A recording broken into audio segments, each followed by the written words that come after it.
So you're telling me for over 3 decades, Sudath Fernando never spoke in public? Yes, that's true. I mean, this is new to me. A champion toastmaster, a sustainability advocate, a life coach, and a corporate leader who has spoken to thousands of people here with me, telling me that he has not spoken in public for over 3 decades. More of that coming up next.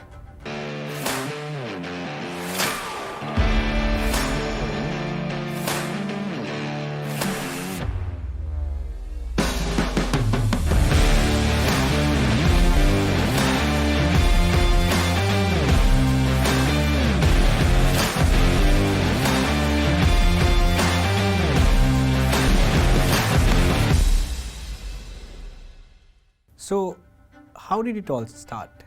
Do you know, when I was very young, I loved to speak. I wanted to speak to people. So I can remember one day, one of my uncles came home. He was working with my dad. And at that time I was playing with some of my friends at home. I was around 10 years of age. Aha, future doctors, engineers. By the way, Sudath, what is your ambition? Uncle, I want to become a speaker. Son, you will never achieve it. Because your voice is like that of a screaming parrot. I can remember that day.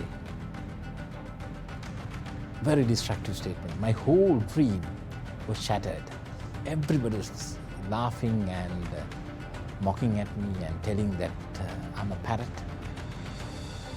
Since then I couldn't speak. I was struggling to speak. That day I was crying, and public speaking became a distant reality for me.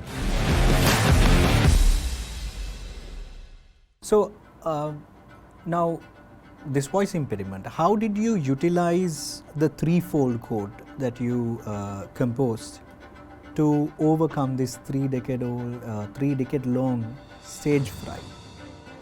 Yes, Arshad, now it's like this. The code number 1 I was talking is dream. So my childhood dream, I believe, to want to become a speaker. So that was disrupted by that uncle.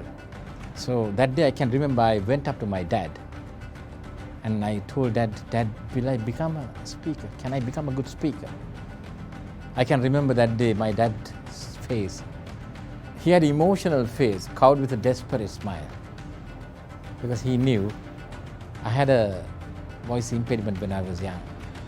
I had a very thin voice. And he said, son, don't worry. Do you know Uncle Harry is a magician? That's what magicians do. Either they hide something which is already there, or they bring out something which is already hidden.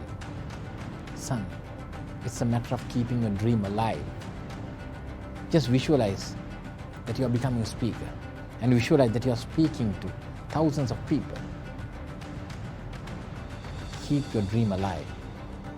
One day you will find the magician who could unleash your dream. Rashad, that was a very powerful exhortation. But yet, for 20 long years, I was suffering with this fear of public speaking. Even though I was somewhat okay when I grew up, somewhat okay with my voice, always that destructive statement comes to my mind. The moment I want to speak, that statement comes to my mind. But believe me, during my school days, I never spoke in front of my classmates. Even until I reached 30 in the corporate sector, I never spoke in public as a leader. But at the age of 30, I can remember, I went for a party organized by one of my friends. I met this gentleman. His name is Sampath, and he was an opera singer, and he was a pupil of Dr. Premsiri Kemadasa. And I was astonished with his singing. And after his performance, he was talking to my friend and said he could improve the voice of any person as long as that person could talk. Wow, I was super excited, and I asked whether he can improve my voice. He said, yes, but you have to stick to me. You have to practice with me. I need your commitment. Arshad, believe me, I have practiced with him long years to improve my voice. So I believe he's one of the mentors. First mentor was my dad, who encouraged me. Then I met the Toastmasters International. I believe that is the best place where you can learn art of speaking. So I joined that Toastmaster movement, and that helped me to become a public speaker. To tell you the truth, I truly became a public speaker after the age of 35, I must tell you. Truly after me meeting Toastmasters. So we spoke about the aspect of the dream and the mentor in the Threefold Code. Now I'm quite curious, how does love play a role? I must tell Arshad, it's like this. You can achieve anything you want in your life if you have a dream and if you find proper mentors to pursue your dream.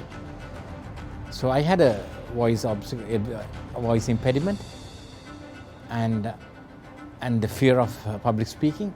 I overcame with having a formidable dream and also meeting right people. Like my dad encouraged me, then I met the vocal trainer, the opera singer Sampath, then I met Toastmasters. But I realized to find true happiness, whatever we do in our life, to find true contentment, we need this love component. So it's a godly quality, kind of a virtue that we all should have. So I thought, why not I add this code? Then, as I rightly mentioned, a threefold code is simply not breakable. Otherwise, what will happen if you live with only these two codes, that is dream and with your mentors, you will achieve, but you won't find true happiness. Which is, you're saying it is not sustainable. It's not sustainable, correctly, and that's a precise word. It's not sustainable. So I realized to find happiness, you need that code.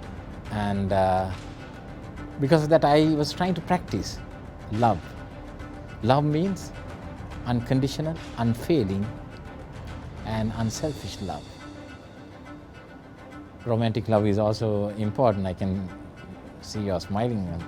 It's very important, but I'm talking about the other facet of love, which is very important.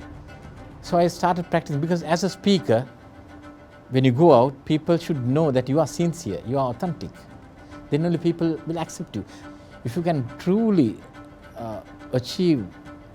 reach the heart of another person, that's where you find true happiness, not in money or wealth. So I thought, why not I use the speaking ability to speak to people about righteous admonitions, to speak to people about good governance, you say. So with my scriptural association, I found there are a lot of things that I can speak to people and proclaim the good news to people. So I do that. So I believe with that, I truly found the happiness as a speaker. So that was yet another achievement of the Threefold Code. How the Threefold Code was put to use to overcome a 3-decade-old fear of stage. We are going to update you more on how the Threefold Code was put to use and how Sudath Fernando, who composed the Threefold Code, achieved many things in his life using the Threefold Code. Thank you very much for sharing that experience, and we'll see you with another episode. Thank you, Arshad.